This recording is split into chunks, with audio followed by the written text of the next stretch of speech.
Students, introduction to evaporation पर हमने बात की थी। हमने डिटेल के साथ डिस्कस किया कि किस तरह हम एवेपोरेशन को किस तरह डिफाइन करते हैं। यानी किसी भी टेम्परेचर पर, जरूरी नहीं कि वो बॉइलिंग टेम्परेचर हो, बॉइलिंग पॉइंट हो, किसी भी टेम्परेचर पर जब किसी लिक्विड के सरफेस मालिक्यूल्स की काइनेटिक एनर्जी बहुत ज़्यादा बढ़ जाए तो वो उससे स्केप हो जाती है, डिटैच हो जाते हैं, वो मालिक्यूल्स फ्री हो जाते हैं और गैसीय स्टेट में चले जाते हैं। यानी सरफेस मालिक्यूल का ज़्यादा काइनेटिक एनर्जी की वजह से लिक्विड स्टेट से वेपर्स में कन्वर्ट होना किसी भी टेम्परेचर के ऊपर, इसको हम क्या कहते हैं? वेपोरेशन कहते हैं। अब इसके वो हमने पढ़े, डिफरेंसेस पढ़े कि बॉइलिंग पॉइंट के साथ इसके कैसे रिलेशन है, मतलब कैसे उससे डिफरेंस है। वो सारे 5 डिफरेंसेस हमने पढ़े, इसको हमने डिटेल के साथ डिस्कस किया कि किस तरह सरफेस पर ये होता है। अब हम देखते हैं कि वो कौन कौन से फैक्टर्स हैं जो कि इसको इंक्रीज या डिक्रीज करते हैं। फर्स्ट जो हमारे पास है, द वेरी फर्स्ट फैक्टर, वो है हमारे पास टेम्परेचर। यानी अगर आप देखें टेम्परेचर हम किसको कहते हैं? टेम्परेचर हम कहते हैं वो क्वांटिटी है जिसमें हम किसी भी ऑब्जेक्ट की पर पार्टिकल एनर्जी देखते हैं। यानी फॉर एग्जांपल आपके पास ये एक लिक्विड है, इसकी पर पार्टिकल एनर्जी आप कैलकुलेट कर ले। यानी एक पार्टिकल की थर्मल एनर्जी क्या है, उसको हम कहते हैं पर पार्टिकल एनर्जी। तो अगर पर पार्टिकल एनर्जी, यानी हर एक पार्टिकल के पास चूंकि इक्वल एनर्जी होती है, तो पर पार्टिकल एनर्जी जितनी ज्यादा हो, हम कहते हैं कि उतना ऑब्जेक्ट जो है वो हॉट होगा, उतना उसका टेम्परेचर हाई होगा। पर पार्टिकल एनर्जी अगर कम हो तो उसका टेम्परेचर कम होगा। तो अगर टेम्परेचर को आप देखें, इसमें हम क्या देखते हैं? पर पार्टिकल एनर्जी। यानी एक्चुअली ये हमें क्या शो करती है कि जो एक पार्टिकल की एनर्जी है वो ज्यादा है या कम है। तो अगर टेम्परेचर हाई है तो इसका मतलब ये है कि पार्टिकल्स की जो एनर्जी है वो भी हाई है, ज्यादा एनर्जी हर एक पार्टिकल के पास। तो जब पार्टिकल्स के पास एनर्जी ज्यादा हो तो अंडरस्टूड बात है कि वो इजीली जो है वो सरफेस से निकल सकते हैं। यानी अगर एनर्जी हम बहुत ज्यादा कम कर दे, इसका टेम्परेचर बहुत कम कर दे पार्टिकल्स की, तो फिर क्या होगा कि जो नीचे वाले मॉलिक्यूल्स है ये इनको इजीली अपनी तरफ अट्रैक्ट करेंगे और ये सरफेस से ऊपर नहीं जा सकेंगे। और जितनी इनके पास ज्यादा एनर्जी होगी उतना ये इजीली जो है बाउंड्स ब्रेक करते हैं और इजीली जो है वहां से एस्केप हो सकते हैं। तो फर्स्ट जो हमारे पास है टेम्परेचर, और उसका इफेक्ट क्या है कि इवेपोरेशन को क्या करता है? इंक्रीज करता है। यानी high temperature increases the evaporation, और जो हमारे पास लो टेम्परेचर होता है वो डिक्रीज करता है इसको।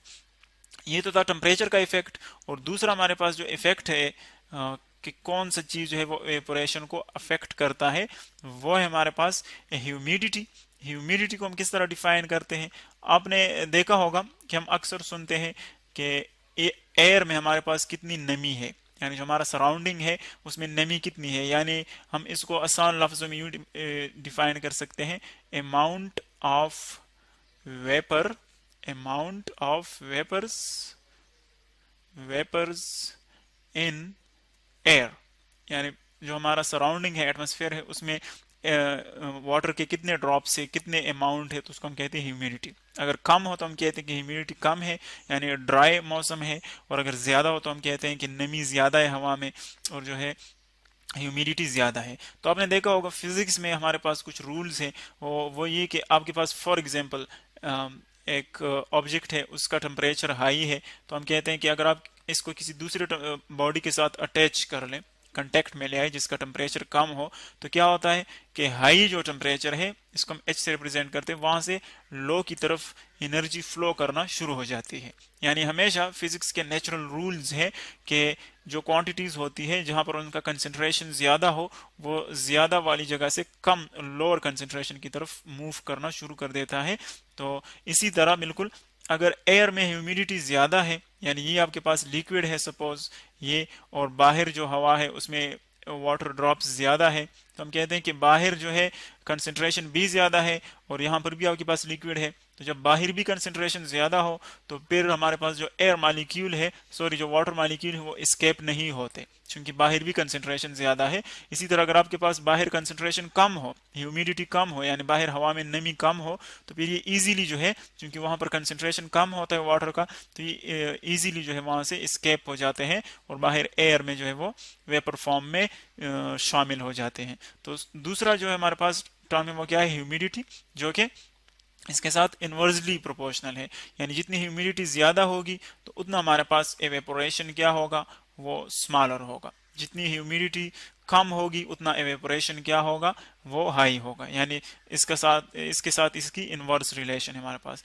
जो तीसरा टर्म है हमारे पास वो है सरफेस एरिया, कि सरफेस एरिया इसको किस तरह अफेक्ट करती है। तो देखिए अगर आप सरफेस एरिया पर हम बात कर लें, थर्ड नंबर हमारे पास क्या है, सरफेस एरिया। यानी ये सरफेस एरिया हम एक्चुअली जो लिक्विड है हमारे पास उसकी बात कर रहे हैं। तो अगर आप देखें, चूंकि हम कहते हैं कि ये हाई काइनेटिक एनर्जी के मॉलिक्यूल्स होते हैं जो कि सरफेस से निकलते हैं, तो अगर आपके पास फॉर एग्जांपल एक सपोज बीकर है, उसमें आप वाटर ले लें, उसका सरफेस सपोज इतना है, दूसरा आपके पास एक बीकर है जो कि नैरो है, इतना सरफेस है इसका, यहाँ पर वाटर ले लें, तो देखें चूंकि ये डिपेंड करता है काइनेटिक एनर्जी ऑफ मॉलिक्यूल्स पर। तो अगर यहाँ पर फॉर एग्जांपल आपके पास सरफेस पर सपोज 3 मॉलिक्यूल्स हैं, तो ये चूंकि ज्यादा सरफेस है, बड़ा सरफेस है उससे, तो यहाँ पर फॉर एग्जांपल 10 मॉलिक्यूल्स है, उससे ज्यादा होंगे। तो जितना सरफेस एरिया ज्यादा होगा उतने ही उस पर काइनेटिक एनर्जी ज्यादा, काइनेटिक एनर्जी वाले मॉलिक्यूल ज्यादा होंगे। तो इसीलिए हम कहेंगे कि जितने ज्यादा आपके पास सरफेस होगा उतनी ही उससे ज्यादा मॉलिक्यूल्स इवेपोरेट होंगे। अगर कम सरफेस होगा तो वहां पर सरफेस पर आपके पास मॉलिक्यूल भी कम होंगे, तो इतने कम इवेपोरेशन होगा। तो यानी सरफेस एरिया जो है वो भी डायरेक्टली प्रोपोर्शनल है इसके लिए, और ये क्या करता है, उसको इंक्रीज करता है। यानी जितना सरफेस एरिया ज्यादा होगा उतना हमारे पास इवेपोरेशन ज्यादा होगा, जितना ये कम होगा तो इवेपोरेशन भी कम होगा। इसी तरह जो फोर्थ हमारे पास है इसका टर्म फैक्टर जो इसको अफेक्ट करता है वो है विंड, या इसको हम मूवमेंट ऑफ एयर भी कह सकते हैं। यानी जब हवा चलती है तो हवा चलने से क्या होती है कि इनके मॉलिक्यूल्स को काइनेटिक एनर्जी मिलती है, इनकी जो काइनेटिक एनर्जी है वो बढ़ती है। तो अगर हम कहें कि फॉर एग्जांपल ब्लोइंग हो रही है, यानी यहाँ पर हवा बहुत ज़्यादा काइनेटिक एनर्जी के साथ चल रही है, तो ये हवा क्या करती है, अपनी काइनेटिक एनर्जी उसको शिफ्ट कर देती है। जब काइनेटिक एनर्जी उसको शिफ्ट कर देती है तो उन मॉलिक्यूल्स की काइनेटिक एनर्जी बढ़ जाती है, और एज अ रिजल्ट क्या होता है कि मॉलिक्यूल जो है वो एवेपोरेट हो जाते हैं। तो अगर हवा फॉर एग्जांपल नहीं चलती तो फिर काइनेटिक एनर्जी इनको हवा से नहीं मिल रही, यानी कम इवेपोरेशन होगा।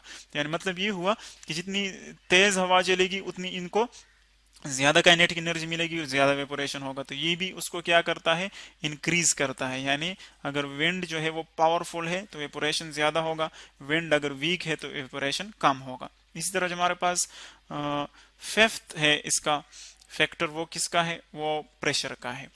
प्रेशर पर बात हम करते हैं। ये कौन सा प्रेशर है, ये हमारे पास एटमॉस्फेरिक प्रेशर है, जो कि हवा किसी भी चीज पर अप्लाई करती है उसको हम क्या कहते हैं, एटमॉस्फेरिक प्रेशर। तो अगर आप देखें फॉर एग्जांपल ये लिक्विड है और बाहर हवा का जो प्रेशर है वो ज्यादा है, यानी हवा उसको नीचे की तरफ फॉर एग्जांपल इस पर प्रेशर अप्लाई करती है, तो फिर क्या होता है कि अगर एक मॉलिक्यूल है वो इस सरफेस से निकलना चाहता है, फॉर एग्जांपल उसकी एनर्जी ज्यादा है और हवा उस पर क्या करती है, नीचे की तरफ प्रेशर अप्लाई करती है। जब उस पर हवा नीचे की तरफ प्रेशर अप्लाई करेगी तो लाजिमी बात है कि मॉलिक्यूल को अपोज करेगा, यानी मॉलिक्यूल जो है बाहर नहीं निकल सकेगा। इसलिए हम कहते हैं कि जितना प्रेशर ज्यादा होता है उतना इवेपोरेशन कम होता है। यानी ये उसको क्या करता है, डिक्रीज कर देता है। ये उसके साथ इसका इनवर्सली रिलेशन है, कम प्रेशर हो तो इवेपोरेशन फिर ज्यादा होगा। इसी तरह हमारे पास जो सिक्स्थ फैक्टर है, लास्ट फैक्टर के किस चीज से ये इंक्रीज और डिक्रीज होता है, वो है nature of liquid. Nature of liquid, यानी लिक्विड जो है वो कौन सा ले रहे हैं आप।